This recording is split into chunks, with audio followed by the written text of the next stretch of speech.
नमस्कार मित्रांनो, आज मी बोलणार आहे सायकोलॉजिकल हॉरर फिल्म ऑब्सेशन या मूवीबद्दल. One of the best horror film I have seen in last 5 years.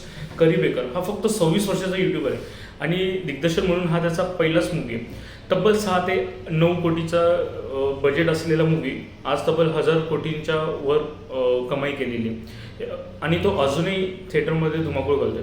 सिनेमाची कथा बेअर नावाच्या एका तरुणाभोवती फिरते, जो त्याच्यासोबत काम करणाऱ्या निकी या मुलीच्या प्रेमात पडतो आणि मग तिला मिळवण्यासाठी तो वन विश विलो नावाच्या एका रहस्यमय आणि जादुई गोष्टीचा आधार घेतो आणि एक इच्छा मागतो की निकीने नेहमी माझ्या प्रेमातच अडकावे आणि त्याची इच्छा पूर्णही होते. पण प्रेमाचं रूपांतर नंतर एका जीव घेण्या आणि भयानक वेडेपणात होते, ज्याला आपण ऑब्सेशन बोलतो.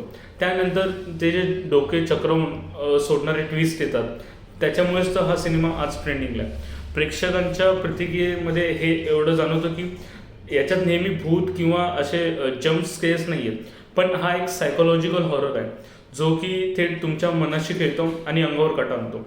एका 26 वर्षाच्या यूट्यूबरने दिग्दर्शनाची इतकी उत्तम जाण दाखवली की ते हॉलिवूडचे मोठमोठे क्रिटिक्सही शॉक झालेले.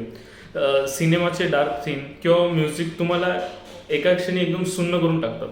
इंडियन ऑडियन्ससाठी एक मोठा ड्रॉबॅक आहे की सेन्सर बोर्डने ए सर्टिफिकेट देऊनही 38 सेकंद यातून कट केलेत, जे की महत्त्वाचे हिंसक आणि डार्क सीन्स आहेत. त्यामुळे ओरिजिनॅलिटी आणि अनकट व्हर्जनची खरी मज्जा तुम्हाला थिएटरमध्ये घेता येणार नाही. तुम्हाला OTTवर येण्याची वाट बघावी लागेल किंवा मग टेलिग्राममध्ये कोणत्या तरी लिंक शोधून तुम्हाला डाउनलोड करून बघावे लागतील. तुम्ही जर हा सिनेमा ऑलरेडी बघितला असेल तर हा सिनेमा तुम्हाला कसा वाटला हे मला कमेंटमध्ये नक्की कळवा. धन्यवाद.